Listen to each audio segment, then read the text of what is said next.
Can everyone hear me okay? I've just started the recording.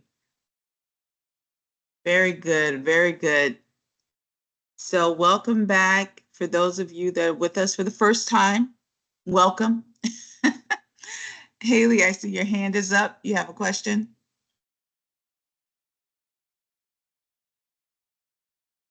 No? All right. Let me just let some more people in. All right, so we are in day 2. We are in day 2 for the week of when.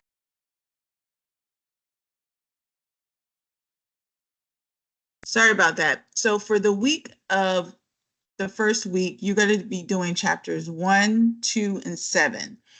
You'll notice when you start your, they're small chapters, guys. They're small chapters. Don't freak out. We're going to start with chapter 1 today. So just make sure you're reading chapters 1, 2, and 7. Okay. So for chapter 1, it's all about preparing your career. We talked about this a little bit yesterday, and we said that, this class is really about helping you prepare for your career. Most of us have written resumes before. We've done interviews before. We kind of understand the gist of what a career means, but many of us have not done a career plan. That's like a whole other thing. Like, what is a career plan? We've done life plans. We've done certain types of plans. Maybe we've had like an idea of what we want to do in our career, but actually writing a plan out is not something that many of us have done. And that is your project for this course. And so hopefully it's something that you will find useful as you start your career. So let's get into what that looks like. In chapter 1, it discusses the concept of the career plan. It talks about what it takes to prepare for your career. It goes into the doing a self-assessment, which you'll actually be doing in the next day or so. And it talks about the SMART goals that you use to develop the career plan. And that is what we'll be discussing today. A quick recap from yesterday, though. Are there any questions from what we discussed yesterday? Where you guys, I saw most people obviously were able to get on. I saw you did post your questions. Very good. Thank you so much for that. A quick reminder, if you have not been able to get on or do anything, you have to take your online pledge first, right? So you have to take that online pledge. And once you take that, it opens up week 1 for you. Number 2, your attendance comes from turning in that assignment. I was surprised to see that there were a few people that did come to the live session, but they didn't do the participation assignment. Please remember, you do not get participation points, which is 25% of your grade, if you do not answer the question that is given to you at the end of the live session, whether you listen to the live session or you come to the live session by 12:30 p.m. You must, that is when the class is over. So by 12:30 p.m., you must have done that question. Do we all understand that? Thank you so much, guys. Thank you so much. Also, make sure on your, and I'm sorry, I did warn you guys that a few people are trying to get in. So if I sound a little distracted, it's just because I'm getting pinged from people trying to get in. So excuse me if I sound a little distracted. Just trying to make sure everybody gets in. When you want do your discussion, make sure you follow the word count. When you do your initial discussion, it asks you to follow a certain word count. That's just so people can have something to read. Like imagine, you're trying to do a word count and you're trying to do a response for someone and they don't say much, and so it's very difficult for people to respond, which is also a requirement. You have to do one response if you're not using the proper word count. Please note that you only get 60% of your grade from your initial response, and then you get the other 40% from responding at least to one person. So I just wanted to bring that out there. And then lastly, hopefully this goes without saying, but don't copy and paste from the book, please. Like, we're all reading the same book. So it's going to be very weird if this is not like a definition where you're posting the definition of something so we all have the same answer. This is a discussion. So it means that you need to put things into your own words so people can have something to discuss. So please don't copy from the book. That's not in your own words, right? All right. But hopefully we all know that. All right. So you can always say according to the author, right? According to the author, here is how he explains, here's how she explains, blah, blah, blah, blah. And then just adding your 2 cents, adding how you feel about it, right? So you can always do it that way. I'm not saying don't use the information from the book, but don't copy and paste from the book. All right. Now, one thing I said was that most of us have done planning before. So I'm sure many of us have done a financial plan, right? Yeah, Livingston, I saw you're sending me an email. You have a question? Can you come off speaker? I'm not sure if your computer has a microphone. See, your hand is raised.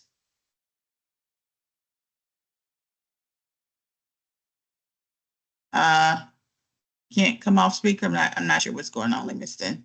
We see you, but is there a question? Okay.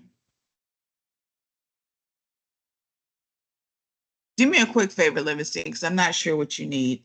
If you have a cell phone, can you text my cell phone really quickly? It's 689-224-5790. 689-224-5790. And that goes for anyone. If anyone's having any trouble, technical issues while we're in class, it's very difficult, guys, for me to be checking my email and bouncing back and forth. Just send me a quick text. I can see it on my phone. If you're having technical difficulties, it's better that way. But when you're coming into classroom, it is preferable that you use a equipment, if at all possible, that has microphone, because that is how we communicate. So I need you to be able to speak. So I'll know what it is that you need. But anyway, as far as most of us have done a financial plan before. Give me a thumbs up if you've ever done a financial plan, whether it's short-term or long-term. Maybe you just plan for a vacation. Maybe you plan for education. Right? Very good. Yeah, you've done some type of planning. Some of us are planning for retirement. Many of you may not be there yet. We get it. No need to brag because you're a millennial. But a career plan is a little different in the sense that it does affect your financial plan, though, by the way, because when I teach finance, I tell people, if close your eyes and envision what your life looks like. And people will close their eyes and they'll start talking about having horse ranches. And some people will say they want to live, somewhere, on the beach like Jamaica. Other people say they see themselves, in a big house with 3 kids. And I say, now, how does that plan match up with your career? Because I love being an educator, and I'm not talking about myself, I'm like even a primary school educator. That's great. But if you think you're not going to have a mansion and live on the beach if you're an educator, right? So your career plan has to match your financial plan. Does that make sense? And so I try to talk to some of my finance students in that way. What you want to consider as far as your career plan is, like, I wouldn't say that you need to concern yourself with your financial plan as of yet. But I will say that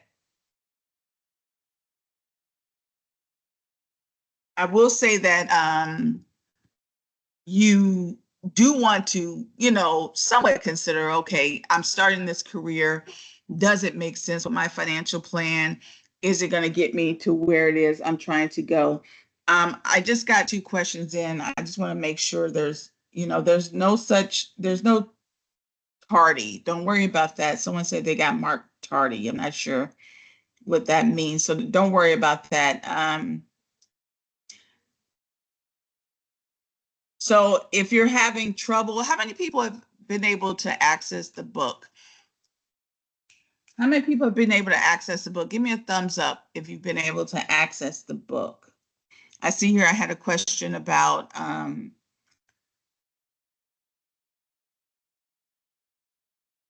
the content is not shown in the book.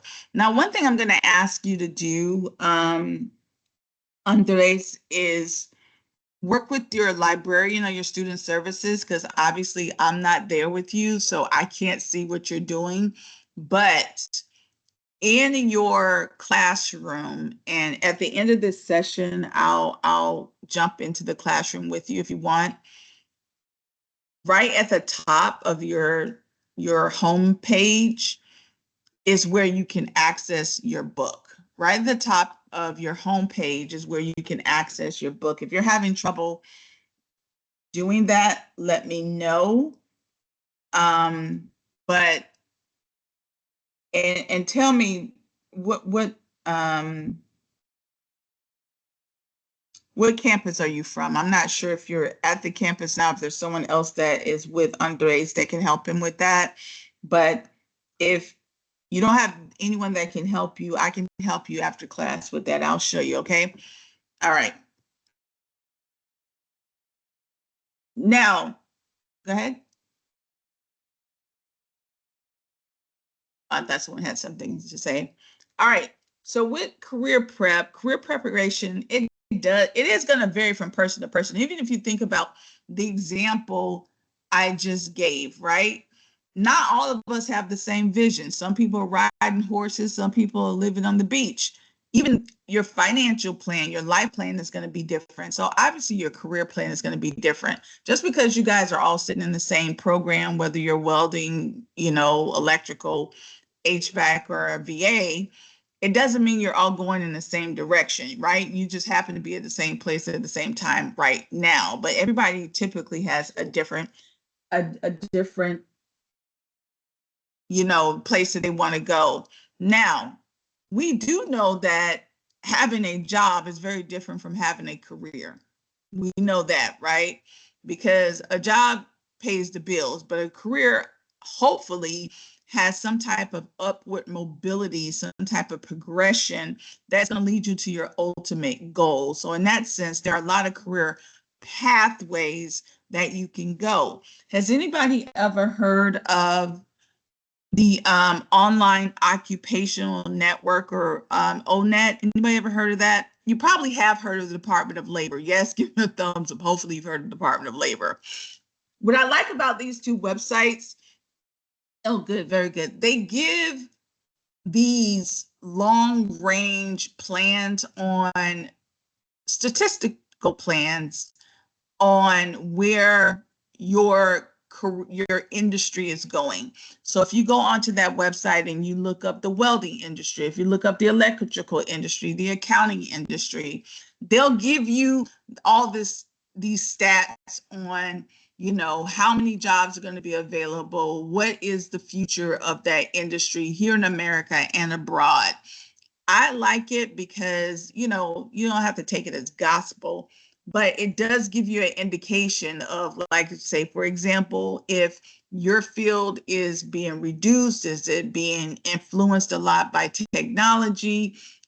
Is it starting to, merge in other fields? Like, for example, I started out in finance, and finance and technology almost became intertwined. It was almost impossible for you to work in finance and not know software applications.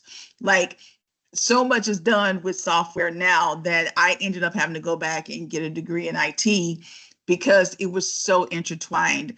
When I taught business, I ended up having to teach IT as well because it was so intertwined, right? So your industry, may be intertwined. I know welding is, right? Thumbs up if you're in welding. I've seen some stuff with welding and it becoming more technical, using more computers than they used to. Obviously, the electrical field, right? Give me a thumbs up if you guys are using technology. And clearly the VA goes without, you're using technology. I've seen some people, even in the manufacturing side of it, use a lot of technology to cut, to do precisions, to do a lot of measuring. As you guys know, in your fields, that there's a lot of math involved, right? So as you can imagine, technology is going to be a part of that. So it'd be really interesting. You may want to visit those websites just to kind of see, okay, what is the trajectory of my industry? So with your career plan, it is a documentation and it does change. Life changes, right? So of course your plan will change, but it's a plan where you are trying to ascertain what types of action steps I'll need in order to get me from point A to point B. What kind of action steps I'll need to get me from point A to point B. And we also call those short-term goals. So if your long-term goal, let's say, is to be a master electrician, let's say that's one of your long-term goals. And a master electrician, what, 10 years in electricians? Who's an electrician? Does that sound about right? How long does it take to be a master electrician? 10 years, 6 years, what? Who says 10 years? What about 6 years? Anybody know? Around 6 years. Thank you. Very good, electrician, guys. So let's say I want to be a master electrician. Brian, you want to say something?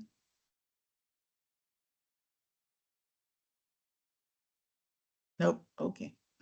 So if you want to respond, guys, thumbs up, smiley faces are really good emojis. If you want to speak, raise your hand. So if you raise your hand, I'm assuming you want to say something. So not to confuse you guys, but just so you'll know how to respond.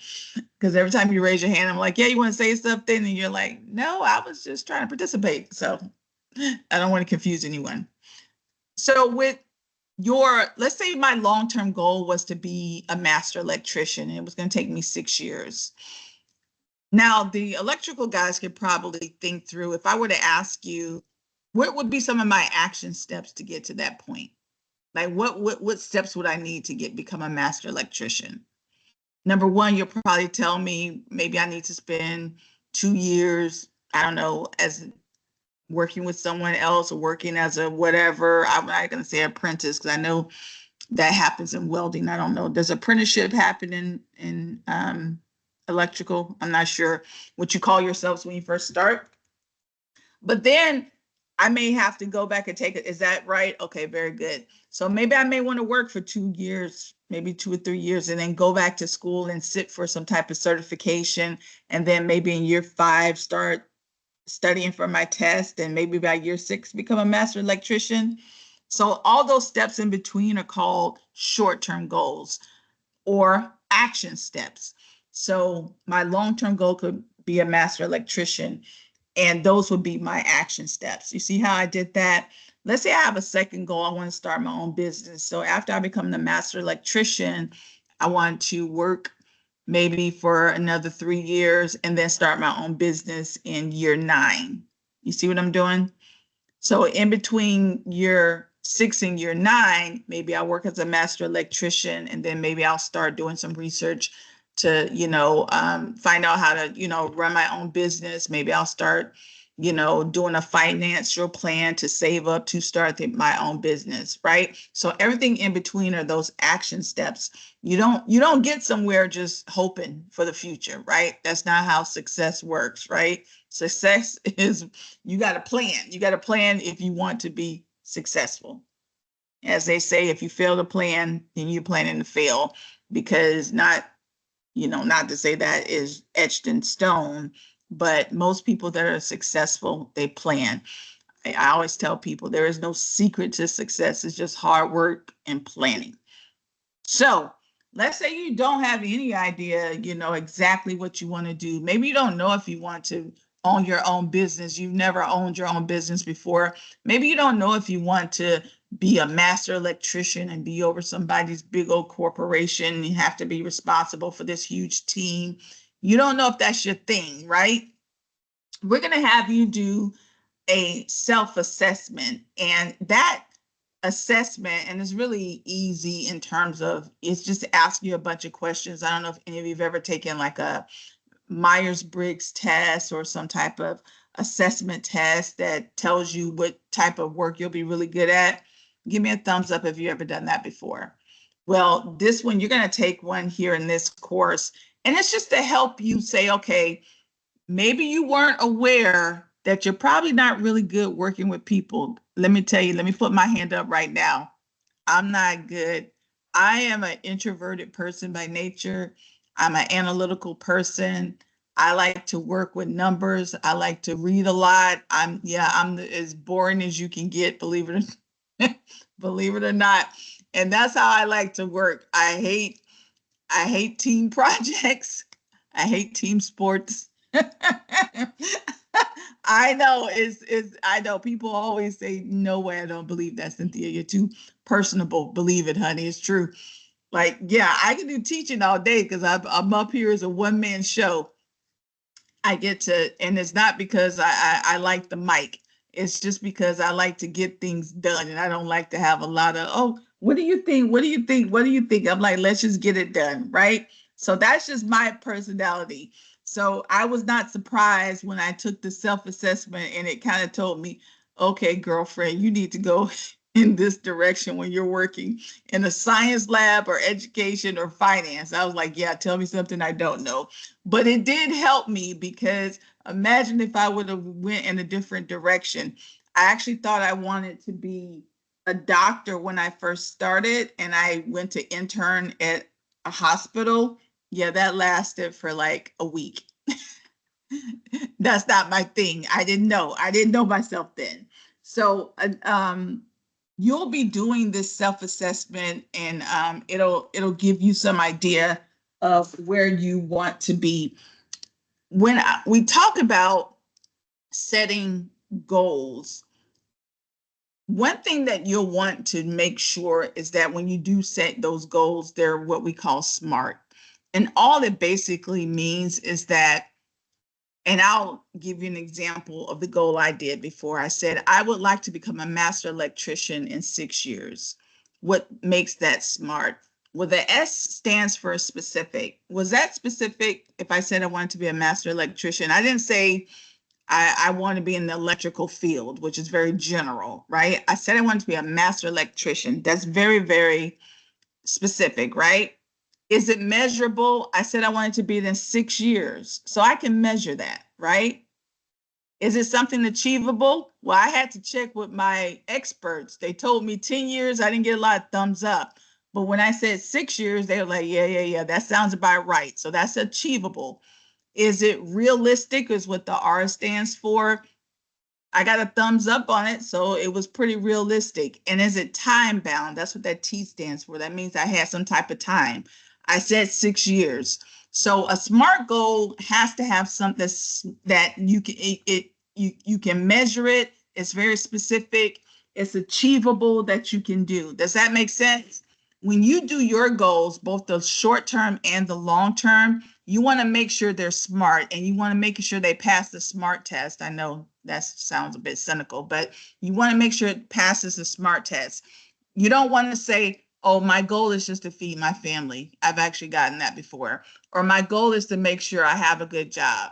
That's not like, how do you measure that, right? So you want to make sure that all your goals are SMART. Does that make sense, guys? All right. So we talked about that.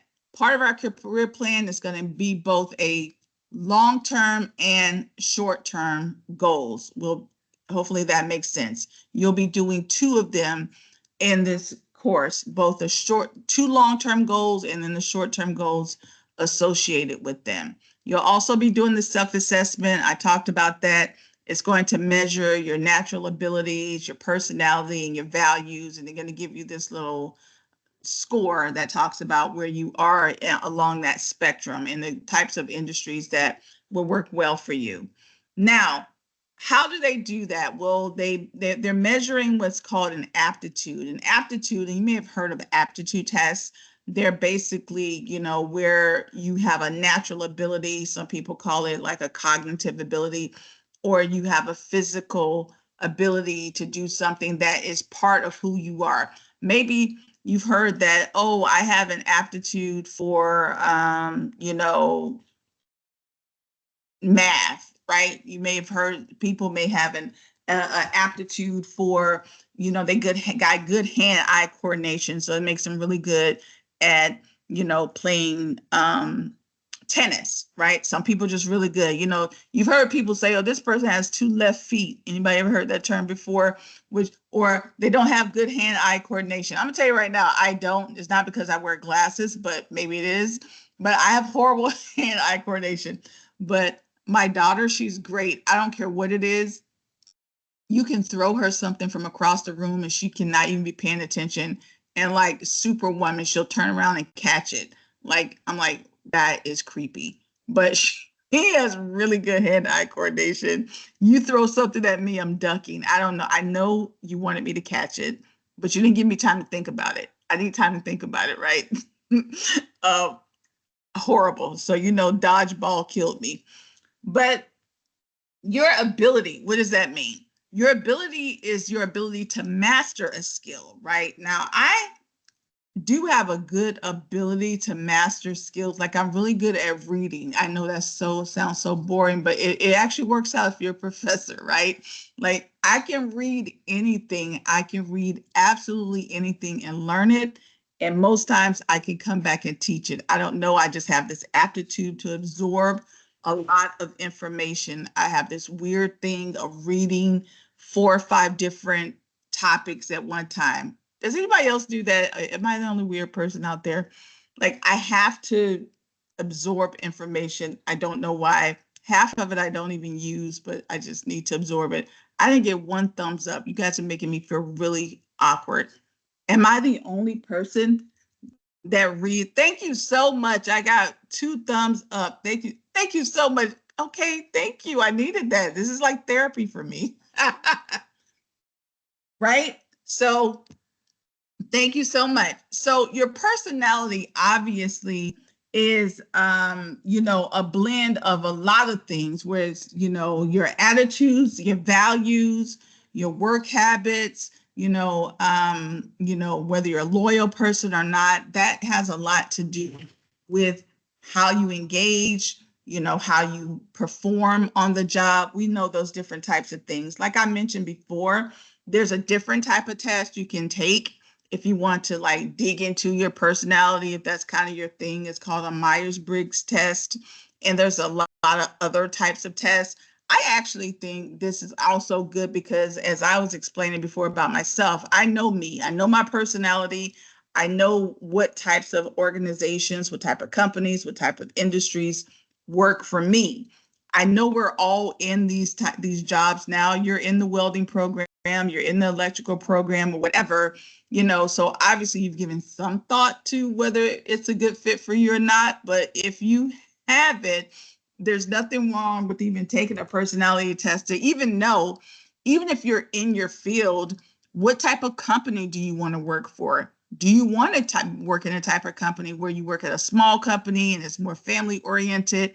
Do you want to work at a large company because you like maybe it's a bit more impersonal, but maybe you get to travel?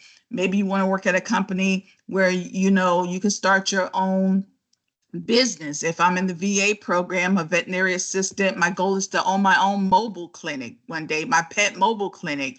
Maybe I want to work with large farm animals, right? Does your personality work with that type stuff? So you want to give that some thought. Does that make sense? Because if you choose the wrong career field that doesn't align with your personality, that's going to be drama. Anybody ever worked at a job where your personality just didn't go with that job? It can't just be me. I'm putting myself on the line telling y'all all my business. Don't leave me out here. Thank you so much. right? It happens. You thank you. Okay, thank you very much. I'm not alone. I feel normal, right? And that also goes in line with your values, right? And that's a big one, right? Because, as a Southern girl, Christian Southern girl, let me go ahead and put it out there. Your value system is important. And sometimes it will affect your career field, it'll affect the places that you work, it'll affect, the companies that you work at, right? Yeah, that's something else that you may also want to consider, right? So that's going to be very, very important. But you guys are adults. You guys will make those decisions, and I'm sure you'll do fine with that. So, when you take a skills assessment, how does this align with the types of companies that you may choose? When you go and look for a job, let's say you're looking on Indeed.com or something like that, you'll notice that a lot of those jobs will always say, these are the types of skills I want you to have. They'll have what we call soft skills and hard skills. Has anybody ever noticed that before? Give me 1 second.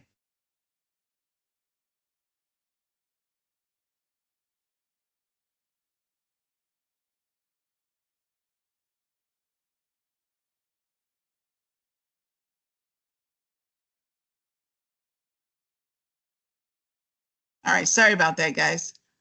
Has anybody ever seen that before? Like if you go on to like Indeed.com, they'll say, we want you to have these skills, these skills, and these skills. And then they'll follow it up with, but we also want you to have good teamwork, and we want you to be able to work well with others and have good customer service. We call that hard skills and soft skills. Technical skills and non-technical skills is another word for it. Why is that important? I don't know how many of us read past the technical skills and got down to the soft skills, but the soft skills are just as important as the hard skills, because what happens if they're telling you, yeah, if you're working as a VA person and we want you to be able to do a catheter and we want you to be able to do animal constraints, but we also want you to be able to talk to the patient's uh, pet owners, right? We want you to be able to have compassion. We want you to be able to have patience. We want you to have good customer service skills. It's not easy telling someone that their pet may not make it. Any VA people in the house? How many VA people are around? It's not easy telling someone, hey, this bill is going to be $2,000, right? It's not easy. That's not easy. And who wants to do that? Like, I don't want to do it. No, that's not, listen, that's not what I'm built for. I know that's not me.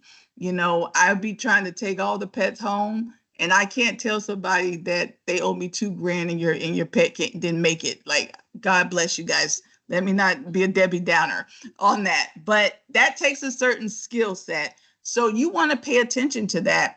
If that's not something you can do, maybe you may make more sense for you to go, work at an animal shelter, maybe go work on a farm or something like that. Like, I know for me, I'd probably be best on the farm. That's the only thing I can do. But or work with horses or something.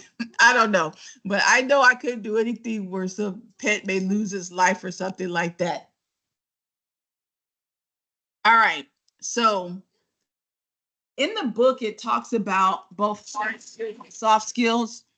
It'll give you little diagrams where you can see what soft skills look like, what hard skills look like, and like I said before, we kind of know what that is by now. It's very, very important that you read through that and know what those are, particularly when you're looking for a job. So again, as I said before, companies are also looking for you to have some technical skills, whether your industry is moving in that direction, but definitely on the administrative side, like, you're not just going to be welding, every day, all day. You're going to have to be doing some administrative work too, especially as you get past that first and second year and you're starting a lead or a supervisor, an expert, whatever it is, you're going to have technology skills. So none of us can get away from technology. I think we all kind of agree with that. So understanding, Microsoft Office software, whether it's you're going to have to write reports, write summaries, send an email customers, all that good kind of stuff, right? So technology is going to be very, very good. We kind of talked about SMART goals, and this is what they look like. But I know I use achievable versus attainable. But, that is something that you guys can read about more so in chapter 1, SMART goals. Hopefully those made sense. All right. So when you are setting your plan, some people call it a career ladder. Have you guys heard of that before? A career ladder? It's your planning pathway that you're going to get to where it is you're trying to go. That's all that is. You'll read about that in chapter 1. Just know the difference between a career ladder and a career lattice. One just means that if you're going up a ladder, that means it's, not necessarily vertical, but pretty much vertical, versus a career lattice, which most of us kind of do, because that means that you may have to take a horizontal position before you go up. So maybe you went back to school and you had to get this new certification. It didn't necessarily give you a upward mobility, but maybe you took a lateral move and then you went up, things like that. So a lattice is a little bit more of a hybrid than a standard career lattice. So just make sure you know the difference between that, because I'm gonna tell you right now that is testable. A career portfolio, the easiest way to think about that is LinkedIn. How many people have a LinkedIn account? That's something you'll be doing in this class as well. I forgot to mention. Back in the day before, okay, look at all my LinkedIn people. Very good. So let me tell you, back in the day, we used to have to carry around a portfolio. Who's old enough to remember an actual portfolio that you had to carry around? You had to carry around. Thank you so much. Thank y'all so much. You guys are making me feel good. We would have to carry around a portfolio. You didn't just have your resume, you had examples of your work. Some people even did their own websites. And then thanks to LinkedIn, you don't even, oh yeah, I know plenty of people used to have to do their own websites. And so now you don't have to do that as much. You can just go do LinkedIn, and LinkedIn is your digital portfolio. What do you get to do with LinkedIn? You get to do you post your resume on there, you get to post your education, you get to post, if you did some type of certification on there. You don't have to carry any of that stuff around.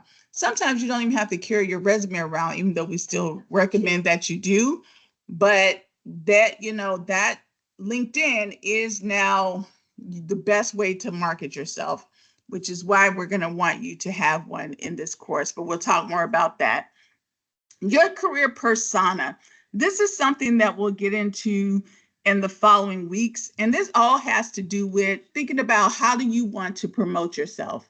So do you want to promote yourself as like an expert in the field? Is that how you want to be known? Let's say on your social media account, you want to be, the go-to person for all things, whatever, right? So we want you to think about, what do you want your career persona to be? If you think about something like, when I wanted to be in Wall Street, that was always my thing. I want to be on Wall Street. I thought I was going to be this big financial guru person. I used to love Warren Buffett. Anybody know Warren Buffett? Yeah, imagine this young girl in love with this older guy. Warren Buffett, is he's 94 years old, and he's like the go-to guy for all things financial. He was anyway back in my day. And I used to want to emulate what he did with investing and things like that. So when I thought about my career persona, I just knew that I wanted to be someone that is like an expert in the field. And funny enough, my career did kind of mirror that, in terms of obviously it made sense because I read a lot of books. So I became like the go-to person at every company I'm involved in. I'm like the go-to person. I'm the person that people will say, okay, go see Taylor. And they would make jokes because my name starts with C. So it's like, yeah, go see Taylor if you want to know this or if you want to know that. So you have to think about, what do you want your career persona to be? But that's something that we'll discuss further down the road. All right, guys, we're about to wrap things up. But before we do, I want to know, do we have any questions?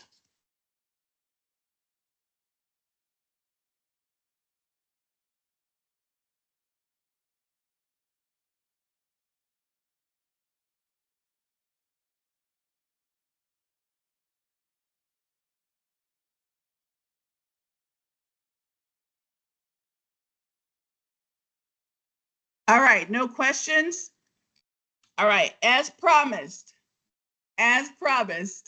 here is your participation question for today. Remember, you must do this by 12:30.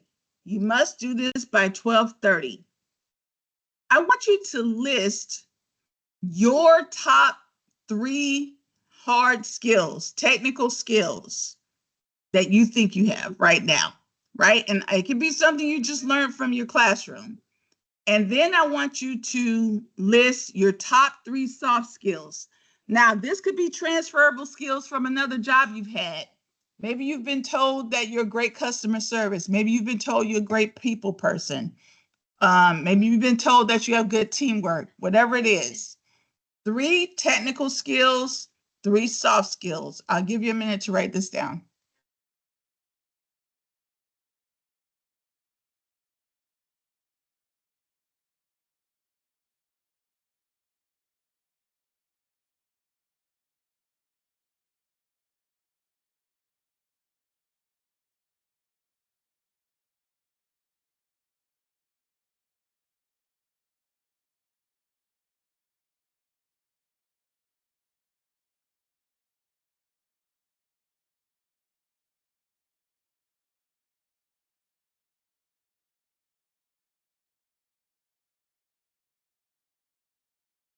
All right. 3 technical skills, 3 soft skills. Any questions?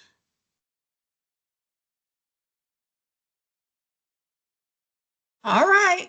All right. Well, guess what, guys?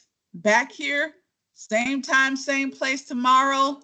Thank you so much for participating. I really appreciate it. I'm going to go ahead and stop the recording for those of us that may want to ask a personal question.